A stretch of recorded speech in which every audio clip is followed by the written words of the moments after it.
Gardner. Sauce Gardner is a New York Jet. Swaggy Sauce Gardner.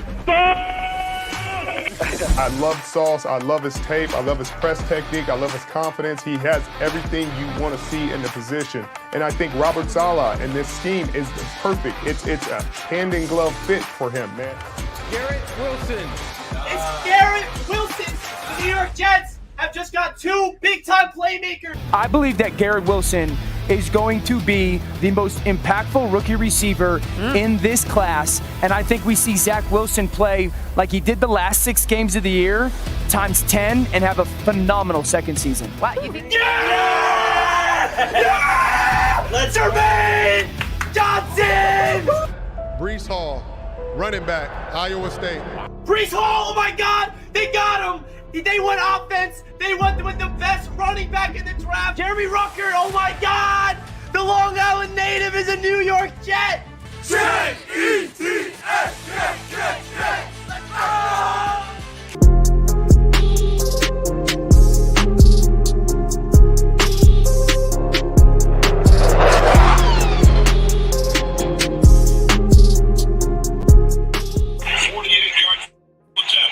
Yo, what is good, Jets? Yeah, I'm kind of busy right now. I'm on YouTube. Welcome back to Jets. Can I call you back in like here an on hour? the AFC East Roundtable. Okay. We back live with Dan, Master, TD, and we back, baby. What's good, fellas? How you feeling today? Great, man. Ready to win the Super Bowl. That's not what I heard yesterday on the Dolphins Roundtable. What are you talking We're gonna about? get into it, baby. So, guys, welcome into the show. The AFC East Roundtable is live for the second time this season. We are entering year number 3 of the AFC East Roundtable, and it's going to be a lot of fun because this division is looking like it's going to be something special. So, guys, if you guys watched last week, you guys know that we have a brand new YouTube channel that is all about the AFC East Roundtable, where we will actually be live on that YouTube channel every single week to start off the season. Instead of the cycle of my channel, then Dan's channel, then TD's channel, Master's channel, we decided to create a dedicated YouTube channel to the AFC East Roundtable. So if you guys want to subscribe to that, it is linked on the top of the chat. It's also linked down below in the description because we're going to be live over there. So make sure you guys do that. And of course, like this stream right now, if you guys are pumped up for episode number 2 of the AFC East Roundtable. Shout out to everybody tuning into the chat. Hope you guys are having a fantastic night. Dan, let's start off with you, my man. How you feeling tonight? What is going on, ladies and gentlemen? Thank you for all of you who joined my pregame for the AFC East Roundtable over at my channel. It's funny because we were actually discussing that we had every intention of starting the stream on that channel during the first week. But sorry, TD, you were not involved in this conversation, but we decided that we're going to start the AFC East Roundtable live stream on that new channel next week. Let's which do is it. actually going to be good. As long as you're fine with it. Listen, man, it's great because I'm not sure if you saw, but as of about 15 minutes ago, we just surpassed 1,000 subscribers. Really? I didn't check it out today. 1,000. Crazy. 1 week we announced it, and you crazy mofos. Is the link posted? Support it up. Yeah, most definitely. I think that it's pinned on this chat. So if you haven't, and if you want to watch the AFC East Roundtable, it's only going to be on this channel from here on out. Super, super excited. We have a lot of very exciting things coming up. We have some very funny merch ideas as well. So certainly be on the lookout for that. Okay. For some reason, the link in the top of the chat's not working, so I'm gonna have to repin it. It's going to a blank screen. Yeah, I'm gonna repin it. But it is the channel link is in the description of the video, and hopefully my audio is better now. On accident, it was going through my AirPods. That's why it was sounding a little funky. But TD, how you feeling today, my man? I'm good, man. Tua just literally ripped the Eagles apart today, man. Had one of his best days at camp. Just absolutely shredded them, man, in joint practices, man. So that's an exciting moment for us as Dolphin fans. All right, love to hear that. Master at work. How the Patriots I'm doing? good. How you feeling, I'm just man? ready for week 1, man. That's pretty much all I'm setting my sets on, like preseason training camp. I'm just ready for it to be over with. I agree. Preseason and training camp, it's all fun when it starts because football's back, but then you're like, okay, let's get to the actual season already because none of these games matter. Training camp's fun and all that. So let's get into week 2 of the preseason to start things off. Recap what you guys saw from your respective franchises. The Jets didn't really play any of their starters outside of the rookies. So we'll get into the Jets game at the end. But first, we're going to start off with Dan. Dan, what did you take away from week number 2 in the preseason with the Buffalo Bills? I saw Josh Allen start and have a pretty interesting game. Man, was probably one of the most exciting preseason games I've seen in a very long time. Now, first off, I'm not going to sit here and stay on top of my soapbox and be like, oh my God, like we're going to dominate this entire year, although that I do believe that. But when I see our starters go out there, and we are legitimately out there for literally just 3 passes, 3 absolute passes, Josh Allen looked like he was in mid-season form. I absolutely love the way that he was just completely establishing his dominance, his chemistry with some of these new pieces. And I'm not sure if you guys ended up watching, but that absolute laser into the end zone from Gabe Davis was just a preview of what to expect going on into this season. There was a lot of people asking, hey, how is this offense going to translate since Dable ended up going over into the right into New York? Sounds like that the play calling seems to be a bit more exciting. Right in the pregame, when I was chatting with several people in this live chat, someone asked me, hey, how is this transition going to be moving away from Dable? I think that Dable literally was just very lucky to have a quarterback that was able to improvise a lot of his play calls, because if you look at it, Dable is a very vanilla play caller, and the only reason why he looked good was because he had a quarterback that was able to improvise. Josh Allen put that on absolute display on Saturday, and I was the happiest man on the face of the planet when I heard that the Bills are not starting a single starter on Friday night against the Carolina Panthers. As far as the rest of the team is concerned, some notable mentions. I saw the best rendition, best example of a run game that I have seen since I started covering the Buffalo Bills on YouTube. 5 of our running backs ended up rushing for over 40 yards, a couple of touchdowns. It just goes to show you not only the improvements in the run game, but also the offensive line and the run blocking when it comes down into complementing that area of the game. So as far as offense is concerned, looking very good. And as far as defense is concerned, very excited for week 1 against the Rams. Very excited for it. When I saw that Josh Allen touchdown on Twitter, when I saw it happen live, I'm like, wow, this man. So it's the most like, Josh Allen thing you've ever seen. I said the same Josh thing. Allen thing you've ever seen. I'm like, what am I watching? Like, what's going on, Josh? Like, it's preseason. Why are you doing this to me right now, thinking about what you're going to do to us? But he's trash, right, TD? He's trash. I just got to keep reminding myself, Josh Allen is a bum. Everybody knows that. They just live in delusion. It's simple. Everybody knows, bro. Oh, man. Josh Allen, we'll see what he does this season. But it's crazy that he is actually – I mean, he's been for the past year or two. But I know TD jokes around, but he's him, man. He's that good. TD, how you feeling about your Dolphins? What did you see week number 2 from the preseason game that really you're taking away with the most? Well, the biggest story out of Miami is our rookie quarterback, Skylar Thompson. Like literally lighting it up, just it's just a matter of him getting more opportunity.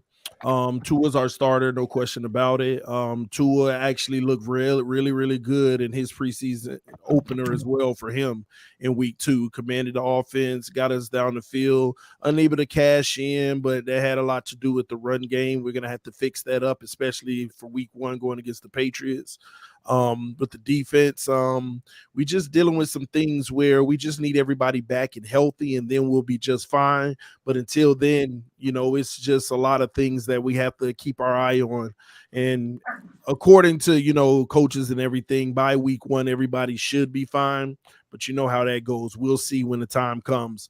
But overall, man, it's looking up. We have our concerns. We want to be able to run the ball better than we have in camp so far. We just have struggled in that area. But overall, our biggest question this year is if Tua Tagovailoa can be our franchise quarterback. And he showed some progression. He showed some improvements. It's just a matter of when we get in the regular season, will those improvements translate into, actual becoming the franchise quarterback? Is that simple? But he's headed in the right direction. I will say that. He's not regressing. He's definitely headed in the right direction. So we'll see. Yeah, Tua is definitely going to be the X factor for the Dolphins this year. What's your thoughts of the rookie quarterback? Like, is that sensation's real? Is he going to be your backup?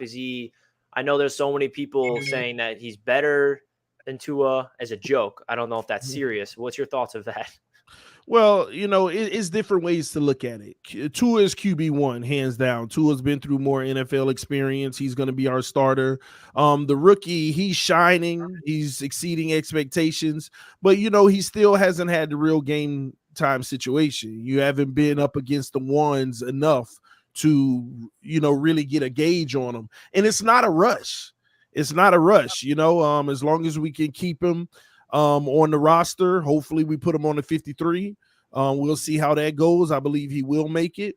But he has the intangibles. Just put it like that. He got the arm, he got the mobility. I hate to say this, he kind of reminds you of a better version of Josh Allen. And what I mean by that is look at Josh Allen's rookie year.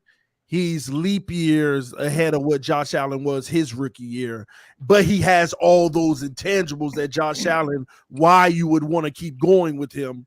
And then you saw it come to fruition in year 3 for Josh Allen. But this kid is coming in day 1 already showing more than what Josh Allen did in year 1. So no, I'm not saying he better than no Josh Allen, which is an insult to Skyler because Josh Allen trash. How old is Skyler? Skyler's 25 or 26. I gotta go look at it again. He's pretty old for a rookie. 7 years in college due to injury, but he's been in a pro style system. He's seen it all. So technically, he has the experience. So it's just that's why he's coming in unfazed. He's not phased. Pressure coming down the gut. It doesn't matter. He's delivering, stepping in, making reads. It's like. This is what you have to remember. First of all, he was a 4th round prospect, but his shoulder injury, we drafted him in the 7th round. But what you have to remember is he's a rookie doing things that rookies aren't supposed to be doing at this point. But again, he needs more reps with the more first team action to see what he can actually look like. And Teddy Bridgewater's contract situation is not likely for us to cut him. So, that's why Skyler is a developmental project that isn't even a project. This kid can ball. It's just a matter of will he be our quality backup of the future, or will Tua allow this kid to take his job? And I hope not. I hope Tua just becomes that dude and Skyler becomes a real good quality backup so that we can win games even if Tua were to go out in the future. But time will tell. Yeah, man, that's a good So one thing I will say, listen, I know that a lot of Dolphins fans are happy about a preseason performance, but let me remind you who also is a baller in the preseason historically. His name is Nathan Peterman. Okay. Who was the name of that quarterback that the Browns drafted that was like 29 years old? You guys remember him? I don't remember. He was a 1st round pick. First rounder that was 29? Yeah. Man, that's interesting. You sure? Shock, I don't remember that. Yeah, I don't remember that either. I'll look it up. Josh Whedon, people in the chat are saying. That's who it was, Brandon Whedon. That's crazy. What year was that? The Browns been bad for so long. I mean, it was when they drafted, it was had to be like 8 years ago. That's hysterical. He was 29 as a rookie, so. So, Master, what happened with the Patriots this past week in preseason? What did you take away from Mac Jones's debut in the preseason? I mean, the offense looked like I thought it would. It looked skittish, but Mac Jones had one of the nicest throws I've seen him. I mean, that's just Mac Jones. He's very, very accurate, money on the ball.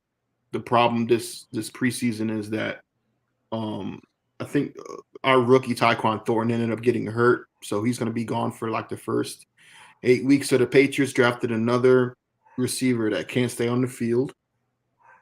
Surprise, surprise. The offensive line looked okay. Like I said, the offense needs to gel because you have Matt Patricia splitting play calling time with Joe Judge. So they have to figure out something there. The defense looked actually really good. which was surprising. I know it's his preseason, and I don't really put my hat in the ring against a Giants preseason team, but the defense looked pretty solid. Like I said, Kendrick Bourne and Bill Belichick apparently have some type of beef now. There was rumors going on that they might want to trade Kendrick Bourne. I'm like, yeah, let's go ahead and get rid of another receiver that we, put a lot of money in. And he was our best receiver last season, so I don't know where that's coming from. People say that he's not buying into the system, that him and Mac Jones are joking around in training camp. And then it was also Mac Jones said something about Matt Patricia's the smartest mind he's ever been around in football, which is also cause for concern because Matt Patricia is definitely not the smartest mind that I've ever seen. Defensively, we look better than I thought we would, like I said, but to me, it just comes down to the offense and can Mac Jones gel with these new with these second-year weapons? Can Jonnu Smith make that leap that he didn't have last season? Hunter Henry, Aguilar, Kendrick Bourne, Jacoby Myers, and Tyquan Thornton, who's not going to be playing. So, and Devontae Parker, if he can stay healthy, that's going to be pretty much our number one receiver, our go-to guy. And I'm very excited to see what he can do. A highly motivated Devontae Parker can do against Miami in Week 1. But other than that, it's really not much to report. Other than that, to be honest with you, our cornerback situation is kind of iffy because not Jonathan Jones, but our other corner, Malcolm Butler, he looks like he might get cut. He doesn't look good at all. So we have a really bad cornerback situation, which is I'm not worried about that for Week 1 because we got Tua. So I'm not worried about our cornerback situation, but going forward when we play against the Bills and Josh Allen and teams that can actually throw the ball, it's going to be a problem. So, but our run defense is really good. So, but we won't need that since the Dolphins don't have a run game again. But going forward, I'm looking at the teams that we're going to have to be competitive against. We're going to have problems in the secondary if our cornerbacks can't cover. You know what I mean? Kyle Duggar is going to have a huge leap. I think he's the best safety we've drafted in a long, long time since McCourty, but he's different. He's like Brandon Mayweather, where he can hit you really hard. And he's pretty much our best prospect right now in the defensive secondary. But linebackers are young. They look okay. But like I said, I can't really judge against the Giants. You know what I mean? So it's interesting to hear that the Patriots are having some issues at corner because they're always loaded to that position.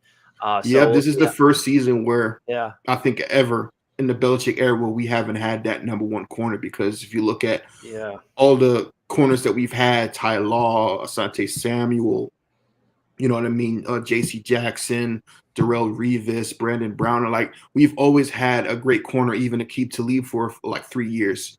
This is the first season I can ever remember where we don't have a good cornerback situation, which is worrisome. So yeah, for sure. Don't worry, we'll take it. You'll see how it play out in Week 1 with Tyreek and Waller. Not worried, TD, because you know it's an L already. No, I know it's not. The way I've listened to a lot of you guys and watched a lot of film on preseason, and you guys don't scare me at all. Tua does not look. I mean, the little jump off paths, we've seen that. Nothing Tua has done so far has impressed me at all. You'll see, bro. All right, so I can't wait to see that Week 1 game.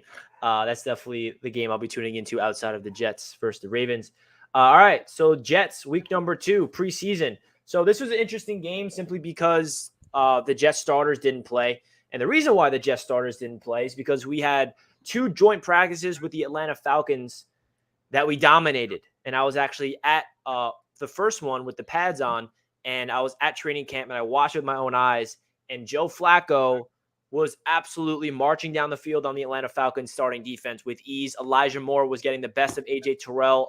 Elijah Moore looked like an absolute stud. I mean, watching that man in person, I can guarantee him to have a breakout season this year. I felt like that even before training camp, but seeing this guy's route running and his quickness really tells me a lot about him. And I know that the Atlanta Falcons are not the greatest team in the world. They're definitely not going to be a phenomenal franchise this season, so it's not saying much that the Jets look better than them in 2 joint practices. But it feels good because you guys, Jets haters, Dolphins, Patriots, Bills fans, you guys look down on the Jets as we're the worst team ever, right? Because we've sucked for so long. So it's miniature victories. When we look better than the Atlanta Falcons, it was this consensus coming out of those 2 days at joint practice that the Jets were good, better defensively and offensively speaking. Breece Hall, the rookie running back, a 75-yard touchdown, which I was absolutely going crazy at practice. But when it comes to the preseason game, a bunch of the starters and the veterans did not play. The only people that played were the rookies and all backups. And basically, Garrett Wilson made a couple catches, looked like an absolute stud. He's going to have a great rookie season.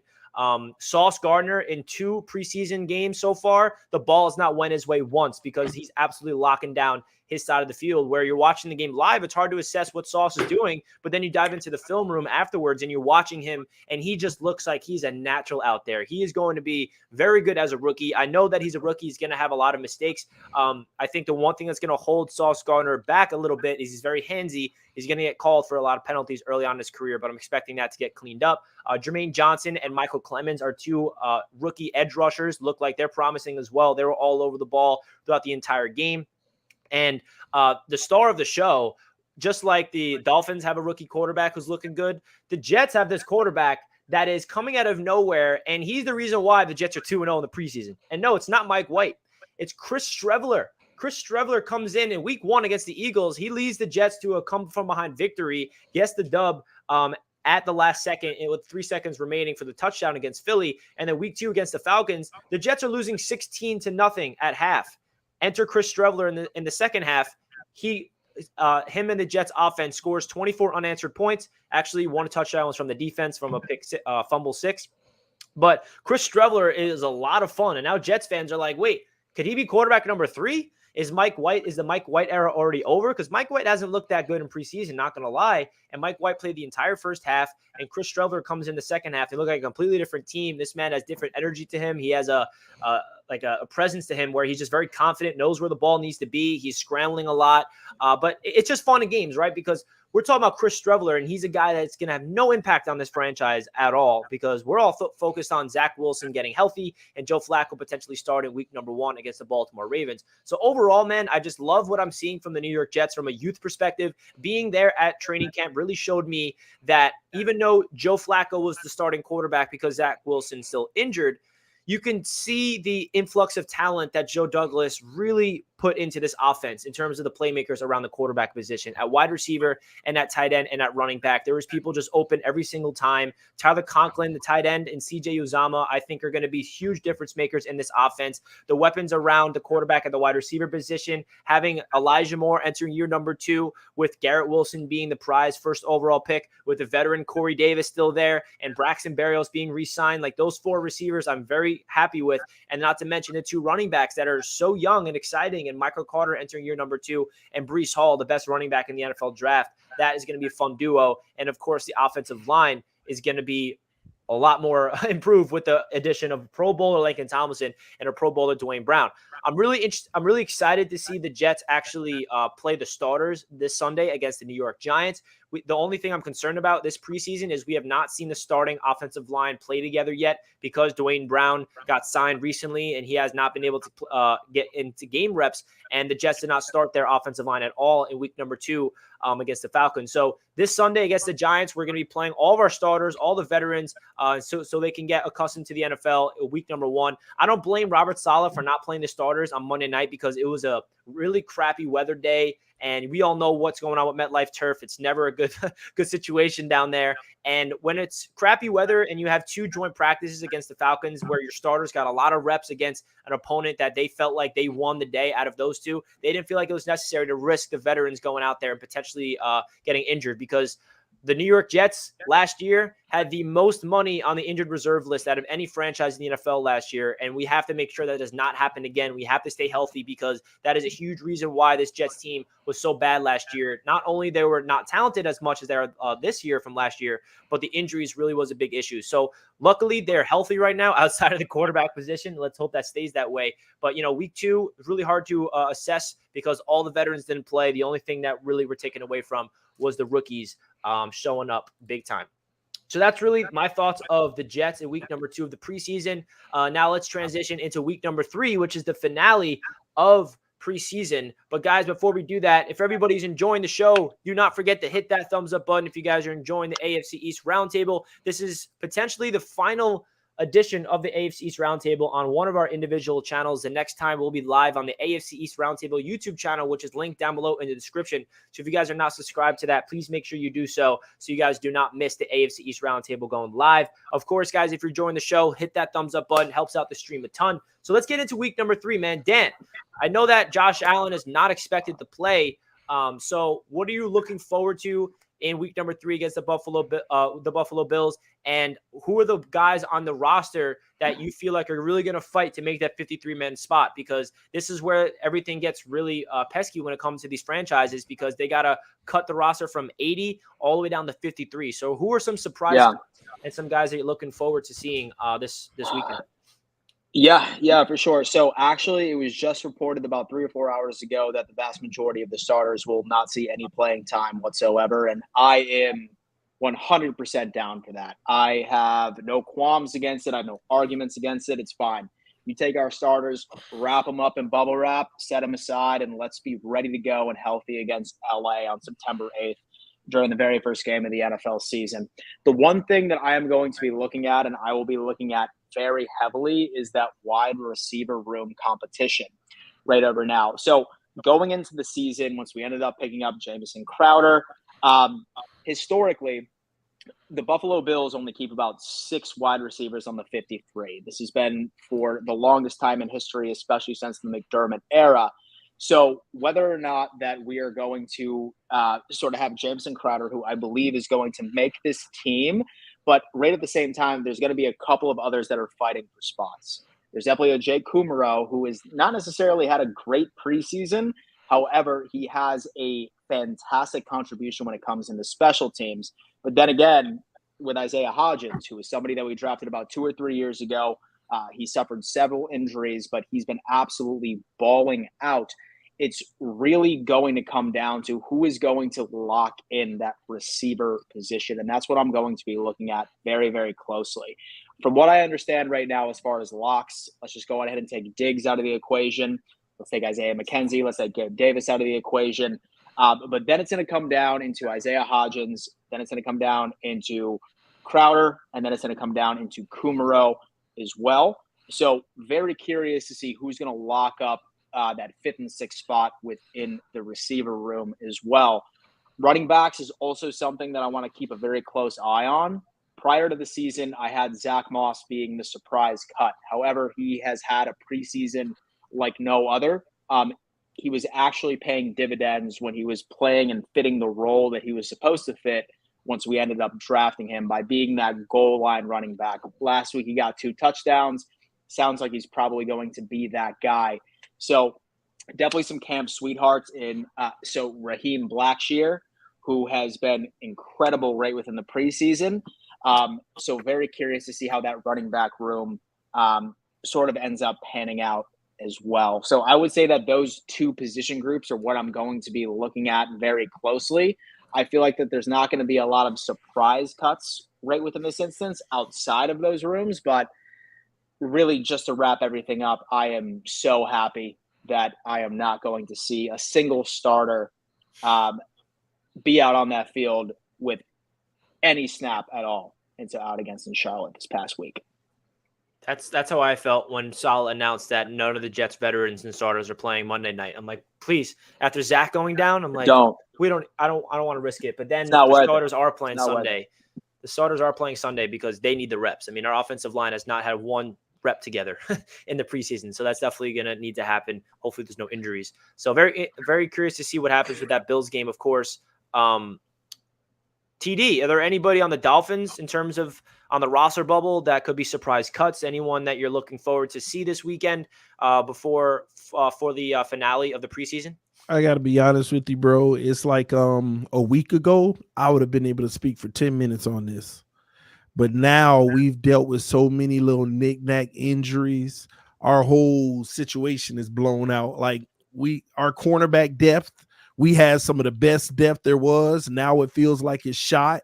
Even the great player we just signed last week got hurt in the preseason game. So as far as cuts and things of that nature, we thought we knew what this roster was going to be.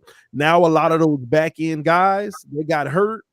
Now it's we're right back into an open competition for second and third string guys. So from a surprise standpoint, here's one surprise that could happen. Mike Gesicki may get traded within the next forgot about that. 2 weeks.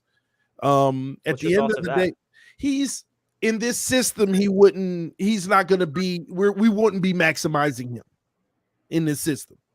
But in another system, like, you know, the Buffaloes, the Kansas Cities of the world, you know, teams that likes to air it out, he'd be a monster. But in this system, we're trying to run double tight end set, played in line. And I'm sorry, Gesicki hasn't been productive. He's to me, he's a big receiver. He's a big receiver that has, wingspan, can catch the ball.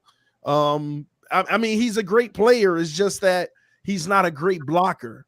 You know who would fit your system? CJ Uzomah and Tyler Conklin. Yeah, they would. Well, CJ, I know for sure, but you know, he's still trash. Play for the wrong team.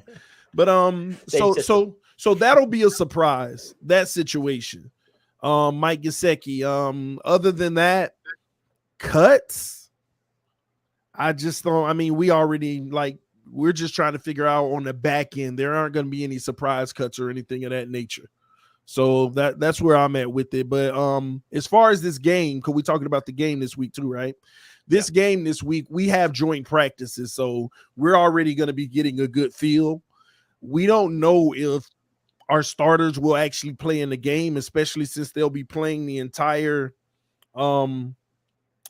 these 2 days with the Eagles. But we absolutely ripped them apart today. We got to see what they do, how they respond tomorrow.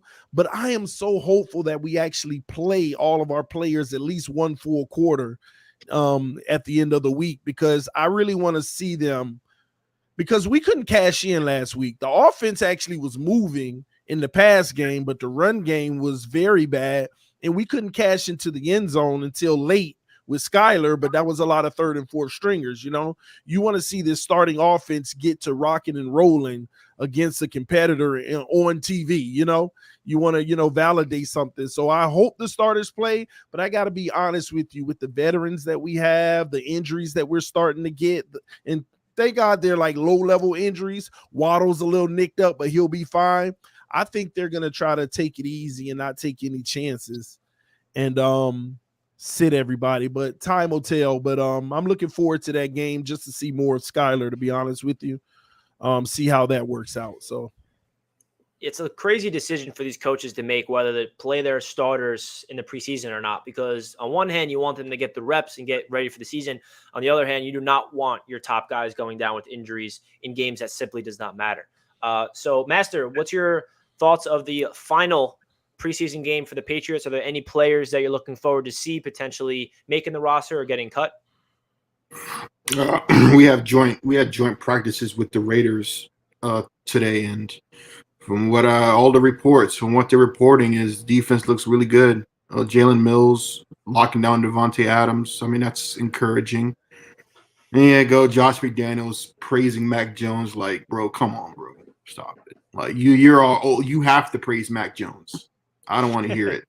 Offense looked better today, but as far as like player surprise cuts, man, we don't got enough talent as it is. Like, they better not cut. They better not have no surprising cuts. You know what I mean? Like, I don't know what to tell you, man. It's just like there's really nothing to report from Patriots camp. It's just like pretty much we're running pretty much an entire different system offensively. There shouldn't be no surprise cuts, but look, if there is anybody that's going to be surprise cut or traded, it will be Kendrick Bourne.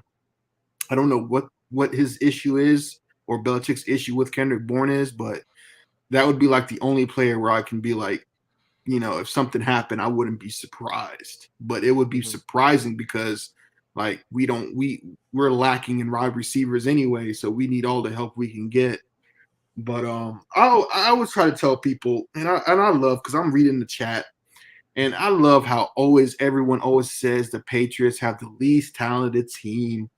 We went into the league last season. We had the least talented team. Even during the Brady years, we had very untalented teams. Talent doesn't win you games. Since when has talent alone won you football games? The Dolphins have had some of the most talented rosters in NFL history during that 20-year stretch where they haven't won a playoff game. Look at all the marquee free agent signings. Mike Wallace, I can go on and on and on and on. And where did the talent get them? No, it comes down to coaching and execution. If you don't got coaching, talent don't mean anything. If you don't got the quarterback, all the talent in the world don't mean anything. So you can have the greatest receiving core of all time. If you don't got a quarterback that can actually get him the ball, it doesn't matter at the end of the day. So I never look at talent as a reason why the Patriots can't be good. I look at coaching and execution. And the only reason I'm worried is because coaching and execution has been a problem this preseason and training camp. So if the Patriots are bad this season, it's not because of lack of talent. It's because of lack of execution. And that's it. Wow. Yeah, I think the Patriots are such an anomaly for me this season because last year, not going to lie, I was like, yeah, I mean, year one, we found out that Mac Jones is the starter. Maybe this is the first year we'll never see the Patriots be good again after Tom Brady, but they still make the playoffs. So I'm not counting out the Patriots until I actually see them losing because I don't know what it's like for the Patriots to be losing. So interesting to see what happens. I will say this. There's two quarterbacks in the division that cracked the NFL top 100. Oh, my gosh. Mac Jones. Well, we don't know where Josh Allen's at yet. What if he didn't make it? Also, two quarterbacks that's been to the Pro Bowl. Josh Allen and Mac Jones. I mean, hey, the Jets got a Super Bowl MVP as their starter potentially for week 1. Take that. That's true. Joe Flacco. But he never cracked the NFL top 100, though. I don't think so. I mean, I have to look back. He had to have cracked NFL top 100 the year he won the Super Bowl. Someone in the chat figure out what was the highest Joe Flacco, if he ever was, on the top 100, so I can start telling Mass at work. We have a top 100 quarterback on the team. And Richie, I will say this, since we're on a Jets channel and I see a lot of Jets comments, I just need to remind Jets fans, you haven't beaten us since what year was it, Richie? The Geno Smith game? No, that was the Ryan Fitzpatrick game when Eric Decker touchdown in overtime at MetLife. So was it since 2014, right? Was that 2014? 2015. 2015, so 7 years. 7 years, Jets fans. Was that the last Can you at least get one? Maybe we beat you once. All right, but we beat you in the playoffs, so 10 years ago in Foxborough, so that counts as 50 wins, okay? How about that? But it's true, Master. We got to get you at least once this year, and everyone in the division outside the Bills. If we get swept by the Bills, I can take that. But we got to beat the Dolphins and the Patriots at least once. Oh, here goes everyone in the chat. Oh, we're beating you twice, Richie. The Jets are trash. Like, okay, I get it. Hold the comments. But shout out to Green Empire Lawn Care with a $5 donation. Just tuning in. Jets will bend over the division and spank every team. This is the energy I'm talking about, Green Empire Lawn Care. That's what we like to see. Shout out to this super chat, baby. He knows what's good. The Jets are coming. Zach Wilson's getting healthy, and we coming for you, baby. Appreciate the donation. If you lie to yourself, you lie to whoever. Oh, I don't want to hear that from TD, Mr. Lie to yourself every year. TD, you should live by those words, man. No, when it comes to Miami. Oh my gosh, I love my team, but we know you love your team. At least we've been at least somewhat competitive the last few. Yeah. Oh man, all right, that's all right. We'll see. But the Jets, there's not really too much to say going into this week, other than we're going to see the starters. We're going to see Joe Flacco make his preseason debut this season. We're going to see the starting offensive line, Dwayne Brown out at left tackle, the veteran, for the first time, and seeing this roster hopefully staying healthy for that time of them being out there on the field. And you guys might be shocked about this because I'm assuming nobody follows the Jets extensively in training camp, which I don't blame you guys for not Jets fans. But this is the first year that I've ever seen this deep of a Jets roster where there's going to be some cuts where I'm going to be upset about, and they're going to get claimed elsewhere and be impactful players. We just cut a safety, and he's already got claimed by the Steelers. Seems like every single player that we're cutting is getting claimed by other teams. And that tells you that we have a talented roster that is deep. Our defensive line goes like 14 deep to the point where obviously you can't keep that many players, but there's going to be a lot of teams around the league that's going to be taking a lot of the Jets players that we cut and stacking on their rosters. I got a lot of confidence in that. When it comes to like this last preseason game, I'm really looking forward to seeing those guys on the defensive line, who's going to really step up and make big plays in order to make the roster. The wide receiver room is really deep. That's going to be another position group that we're going to have to make some interesting cuts.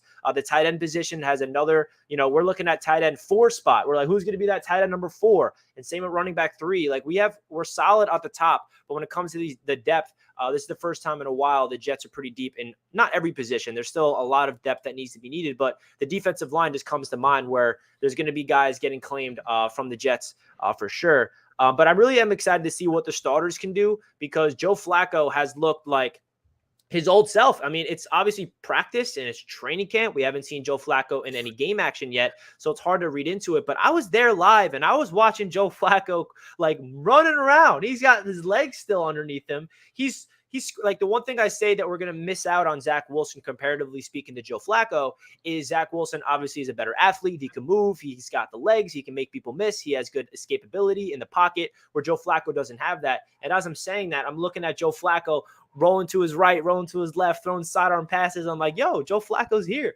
But joking aside, I feel like Joe Flacco is a perfect veteran for Zach Wilson to learn from, and also a perfect player to go out there and execute this offense until Zach Wilson's getting better, because Joe Flacco is miles better than Zach Wilson mentally when it comes to the quarterback position. That's just obvious. That's experience. That's a Super Bowl MVP, 15 years in the league. Zach Wilson is trying to become a quarterback where the game is slowing down. He doesn't have to worry where to go with the football. The timing is there. He knows what to expect with the defense. He's not staring down the right receivers, right? That's what makes you a good NFL quarterback in this league, is your mental ability. Whereas Zach Wilson is way more physically talented than Joe Flacco. So we kind of went from a physically gifted, physically talented quarterback superior to a mentally talented guy, if that makes sense. The experience over the physical talent. So I'm hoping that Zach Wilson gets to look back, sit and watch Joe Flacco execute, because this offense on paper is the most talented offense I've ever seen as a Jets fan. And the best part about it is it's not like the 2015 Jets when we won 10 games, where it's all veterans, where it's like a 1-year type of fluke type of thing, where, we got all these guys at the end of their careers. Let's just try to, make the playoffs and make some noise. Whereas this year, this offense is stacked with young talent, for the future, where it's not like this is going to be the only year these guys together. This is the first year in year 2 for guys like Elijah Moore, Michael Carter, where they can really establish that foundation of this offense. Because with the receivers, the running backs, and the tight ends, it doesn't matter who the quarterback is. We got to score some points, because there's no excuses anymore. Whereas previous Jets years were like, how do you expect the quarterback to be good? Look at his offensive line. Look at his wide receivers. There's no one there. So this is the first time in a while where the entire Jets fan base is behind the fact where there's no excuse for whoever the quarterback is, whether it's Zach Wilson or Joe Flacco. We need to be executing this offense at a high level with the talent, because it really is, on paper, talented. Now, will it all come together? Like Master says, it's not all about talent. You got to be able to have a great coach that is putting the team in the right situations with the proper mindset and executing the plays at a high level. And that's where it really comes down to, all 11 players in the field playing together, playing in unison. And that's what I'm excited to see, if this Jets team is actually going to do that. They're very inexperienced, obviously, being that youthful. So that's really when it comes down to week number 3 and the end of preseason. I think the last topic before we finish things off, I want to talk about breakout players for each team on offense and defense. So, Dan, I'm going to start with you. Who's one player on your offense and your defense that you are expecting to break out? And when I mean break out, meaning like a player that you can't say Stephon Diggs or Josh Allen. Those guys already broke out. Josh Allen needs to break out. So, my God. Okay. 2 guys that haven't really broke out yet, that you think has the biggest potential to really, become a star this season for the Bills. Got it. Number 1 on the offense, easy answer. It's going to be Gabe Davis, 110%. If this man can go on ahead, and if he can follow suit on how he performed in the playoffs in the second half of the season, like, this guy has shown flashes ever since he was a rookie. I would not be surprised. And like, right, in fact, I ended up going on ahead and putting out a hot take that I feel like that Stephon Diggs is barely going to break 1,000 yards this year, because I have a feeling that now that Gabe Davis is getting into his 3rd year and he's gained that chemistry with Josh Allen, he's going to see a bunch of targets going into it. he is going to be the Buffalo Bills' #1 receiver within about 3 years. Once Stephon Diggs, once he starts getting up there in age, and once he starts regressing, which I do not foresee happening within the next 1 or 2 years, but down the road, this guy is going to be the Buffalo Bills offense when it comes to the wide receiver room. And when it comes down for him to get paid, I'm really hoping that Brandon Beane can go on ahead and work his magic and keep him as a Buffalo Bill for the long term. But I highly anticipate this guy to break 1,000 yards this year and be an absolute menace. He's got the intangibles. He's got the size, the route running. Say that you're fantasy football players, I highly recommend trying to target this guy like in the mid rounds because he is going to have a damn season. And then number 2 is going to be Ed Oliver. And so I really see on the defensive side of things, he's been our defensive tackle for the longest time. And a lot of his success had to go with that true one-tech defensive tackle, that guy that's going to go on ahead and eat up as many of those blocks on the opposing offensive line as possible. I think that now once we ended up getting Tim Settle, who has looked like an absolute stud in the preseason, I have a feeling that Ed Oliver is about to eat this year, and he is about to gain his contract and live up to the hype that he was supposed to get once he ended up getting drafted. Our overall defensive line is going to be leaps and bounds better than what it has been throughout the past couple of seasons. And even if people are questioning our secondary now that Trey White is coming off of an ACL injury, is your secondary going to be the same? I have a feeling that we will be able to get away with that now that we have this defensive line energy that is in Buffalo. But I see Ed Oliver having a Pro Bowl, All-Pro season this year. So Gabe Davis and Ed Oliver are the 2 answers for Dan. I knew you were going to say Gabe Davis. I feel like he's going to be a beast this year, for sure, unfortunately. Nose kills, we got a quick super chat to get to. Quick round. Do the other teams have new players or rookies creating memes like the Michael Clemens did for us or some other off-the-field funny stuff? I don't know. I don't know if you guys – do you guys even know who Michael Clemens is on the Jets by any chance? He's our 4th-round rookie, the last guy we in our draft class. He's a defensive lineman. He's massive. He looks – if you just saw a picture of him, he's so intimidating. And his press conferences are going viral because the media is literally scared of him. Like, they ask him a question, and he gives them, like, a one-word answer, like, just, like, a deep, stoic voice. And, like, it went viral because you hear, like, the reporters, like, stumbling on their words because they're, like, scared to even ask this guy questions. So that's what he's referring to. But I don't know if there's any other players out there. I'm sure there's other, viral things that's happening in other fan base nose kills for sure. But Michael Clemens is definitely a funny player to follow. TD, one player on offense and defense that you think is going to be your breakout players? I'll start with defense. I think Jalen Phillips, our 1st-round pick last year. He did really good last year. He just didn't have as much playing time as he should have. He got it late in the year. But I think he's going to break out. I think this kid going to have 13 sacks this year as a second-year player, especially in this defense, which is going to be huge for us. I just think that his athletic profile and what he brings to the table is going to be on full display this year. This is his chance to do it. The best defensive pass rusher that was drafted last year. On the offense, breakout player, that's really hard. Tua? It's really hard because hopefully it's Tua for you. That's the only guy that I could come up with because, this is his opportunity to be great. And if he can just put it all together consistently, he will. I mean, come on, y'all. Look at the weapons he has. Better protection, solid running backs, these weapons. How can you not ball out? So he's going to be the breakout player of the year. He should at least put up 35 touchdown passes with those weapons.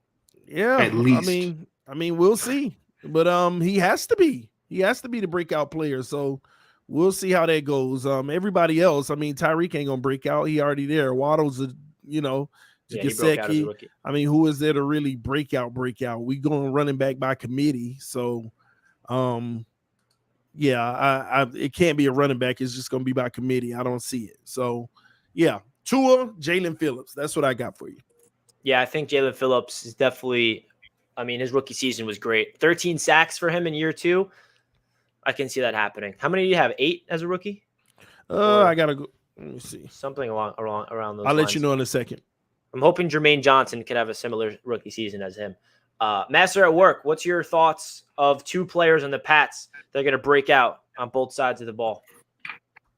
Defensively, Jawan Bentley. This man has been in this system for like 3 years now. And the only reason he hasn't gotten the playing time is because Hightower was back there. And I think Jawan Bentley can finally got an ESPN alert. What's that about? Breaking news? I thought it was Tua related. No, Jawan Bentley, because I think now that he doesn't have Dante Hightower, he's not looking over Hightower's shoulder. I think he's going to be able to sit in there and command the defense like Hightower did, and Gerard Mayo before him, and Teddy Bruschi before him. So we really need him to step up, and I think he's going to have a breakout year. Kyle Duggar too, which is, to me, I think Kyle Duggar is going to be a Pro Bowler this season. I really believe that. He's pretty much our best defensive back, hard hitter.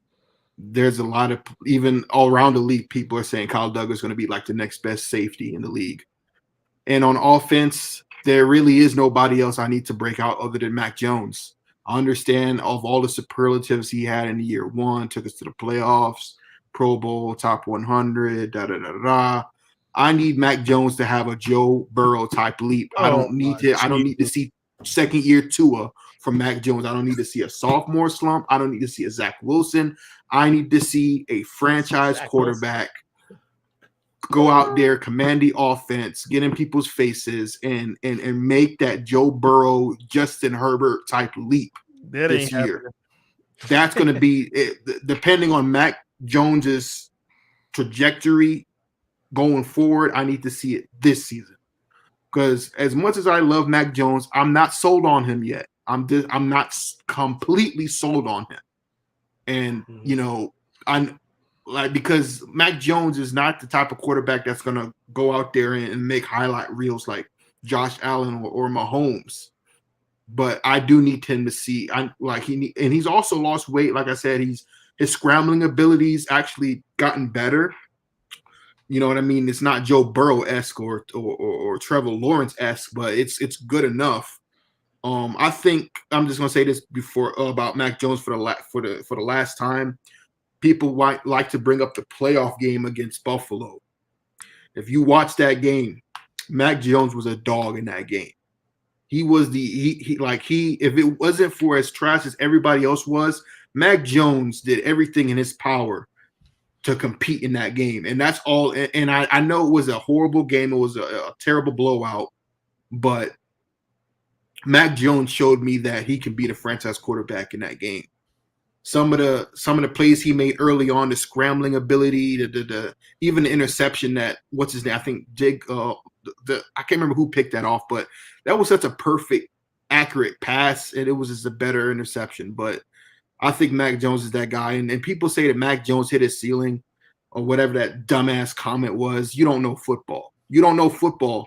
Players gradually get better, and I don't understand how you could say Mac Jones hit his ceiling when he doesn't even have the not even two tenths of the weapons that Tua has.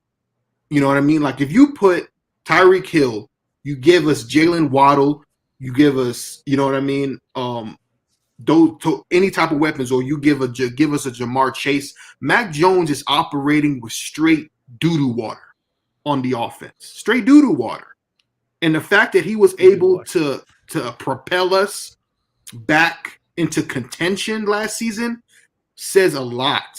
And just imagine what would happen in the next few years if we can get playmakers like a Jalen Waddle on this offense.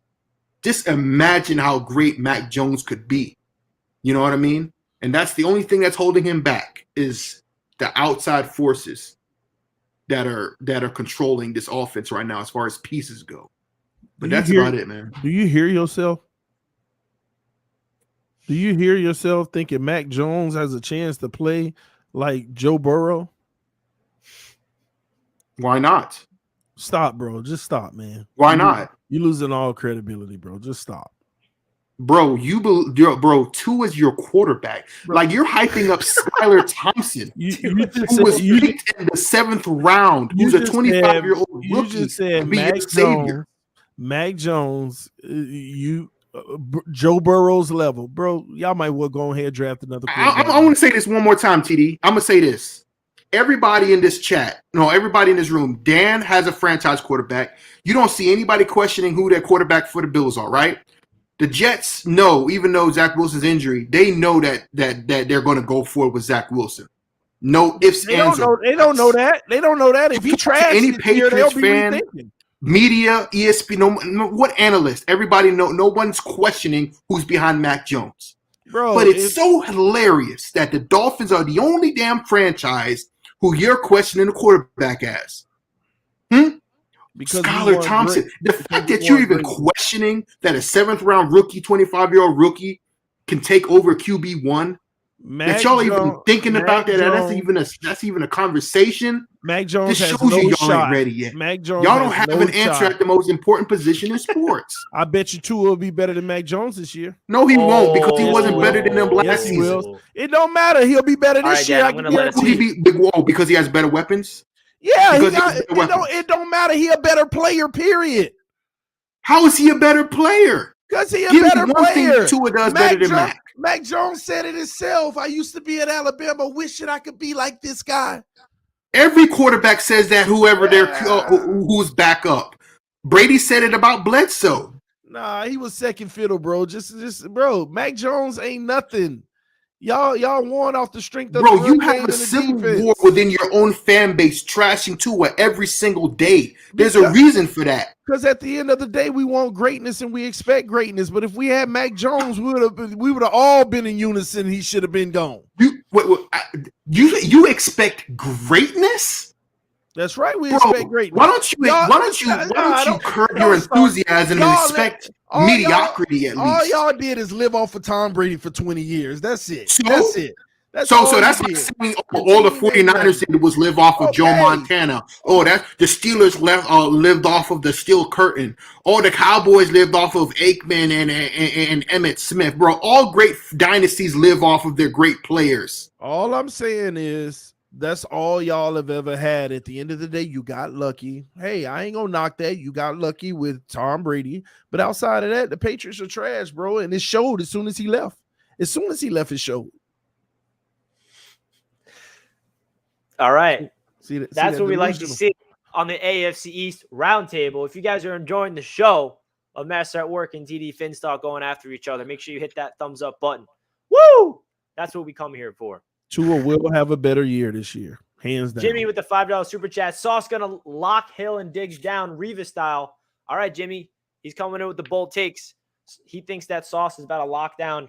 And this transitions well into my two breakout players. Because defensively, I was trying to think of a player, and it's hard to pick a rookie to break out, right? Can I pick a rookie? I might have to, because I think Sauce Gardner is going to be elite immediately. Maybe not week 1, week 2, week 3 to start off the season, but I think he's going to be a lockdown corner in his rookie season. I was going to say Quinnen Williams as well, even though Quinnen Williams is not a bad player. I feel like he already broke out, but he's been playing like above average defensive tackle, but I think this is the season where he's going to break out and become a star. So I was debating between Sauce and Quinnen. I'm going with my guy, Sauce Gardner. He's going to break out his rookie season and really show that he was worth the 4th overall pick. And on the offensive side of the ball, you guys can guess who it's going to be.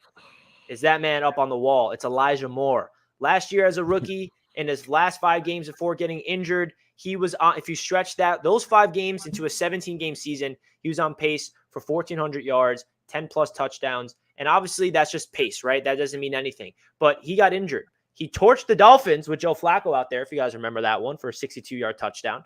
Elijah Moore is going to be the first star on this Jets team that we drafted and developed. And I always say, I said that all off season. I said going into the training camp, and when I met him and I talked to him personally, he has everything you want that a star needs, every quality you'd want in a star player in the NFL. He has the mentality, he has the charisma, he has the demeanor to him, he has that persona where he loves the media, he loves talking to fans. Outside of that, his play on the field is what's most important. he can play on the outside. He can line up on the inside. He has sharp hands, his quickness, his route running. I don't know if you guys saw the highlights of him at training camp, but go look at what he did to the Falcons defensive backs. He literally put a double juke move on this guy, made him look like he was silly, running around like, where did he go? Like, Elijah Moore is here, and he's going to become the New York Jets' bona fide number one receiver, even though we still have Garrett Wilson, who's also going to be a stud as well. So I think Elijah Moore is going to be that guy where he's going to get nationally media recognized, right? It's not going to be just Jets fans saying he's great. I think that's going to be the first guy where people outside of the Jets fans, like the national media perspective, are going to look at the Jets and be like, well, damn, Elijah Moore's a stud. I want him on my fantasy team. And they respect him because I think that he has all the star qualities, and I'm excited to see what he can do in year number 2. If he stays healthy for all 17 games, he's going to have a phenomenal season. And obviously that goes along with Zach Wilson. He needs to break out, just like TD said with Tua and Master said with Mac Jones. Zach Wilson also needs to break out in order for the Jets to really have any success this season. So that's really my thoughts of the 2 breakout players, Sauce Gardner and Elijah Moore. That's going to wrap up this episode. Well, TD has a question. Quick question for you, Richie. Who was that got smoked by Kyle Pitts?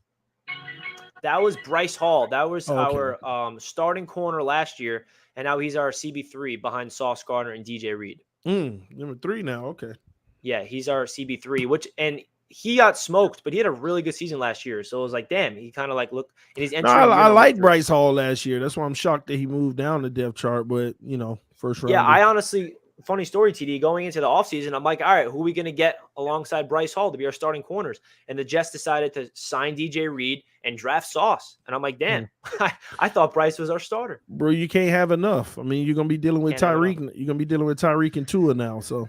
I know. It's going to be interesting. I cannot wait to see the AFC East go after each other. So that's going to wrap up the AFC East Roundtable. I was actually at training camp, and I saw Kyle Pitts like right in front of me, and I said to him, like, yo, good luck this season, Kyle. He's like, thanks, bro. And I'm looking at him like, this guy's like huge, and this guy is the highest drafted tight end in history. I was just like, wow, that's pretty cool. But we already hit over 200 likes, so we appreciate each and every one of you guys in the chat. If you guys are not subscribed to the AFC East Roundtable already, that is down below in the description. We're going to be live over on that YouTube channel for here on out, so make sure you guys support the channel. We're going to quickly go around the table one more time to say your final goodbyes and what you guys going on for the final week of preseason. Master, we'll start off with you. Yeah, I just want to say that, I actually felt bad for TD, man. I had a heart-to-heart with myself the other day. I'm like, man, I was watching TD. I'm like, yeah, I kind of feel bad, bro. He kind of deserves to see his team, win something in his lifetime. And then today again, it just reminded me, y'all don't deserve anything, bro. I hope y'all never win a playoff game ever again. And I'm going to celebrate week 1 at your misery. When you lose, don't forget you got swept by us last year. I don't give a damn. We swept you like 4 straight years before. And you're I don't get swept again. You're gonna get swept again. I want everybody to remember this. TD is gonna get what's coming to him again. Yeah, you said that last year and got swept. Y'all don't forget Richie and Dan Mitchell. They got swept. And he talking. He's still talking. You got a playoff game. Win a playoff game. Did you win one last year? We made it to the playoffs. We made it. What good is that? We have 6 Super Bowls since the last time y'all won a playoff game. Say it with me. That's the end. That's all I got to say. Say it with me. Swept. Hey, TD, being swept is a sensitive topic over here, okay? As a Jets. Y'all got swept too. Yeah. But y'all got swept too by the Bills. Dan, you better not say nothing. I'm telling you, the Jets are beating the we're beating the Patriots and we're beating the Dolphins this year. Dan, if you beat us twice, I'm not gonna. We sweeping this division this year, man. It's a wrap. Finish off with you. Oh man, it's simple, man. TD Fans Talk, home of the real Miami Dolphin fans. Josh Allen's trash. Tua's better than Mac Jones, and I'll leave the Jets alone. They're going through a lot of injuries, so. It's all good, but it's that simple, man. Y'all know where to find me. Next week, we're going to be on the AFC East Roundtable channel, so make sure y'all come through, man. We need a debut of over 700 people in the building, man, so y'all make sure y'all come through next week on the actual channel.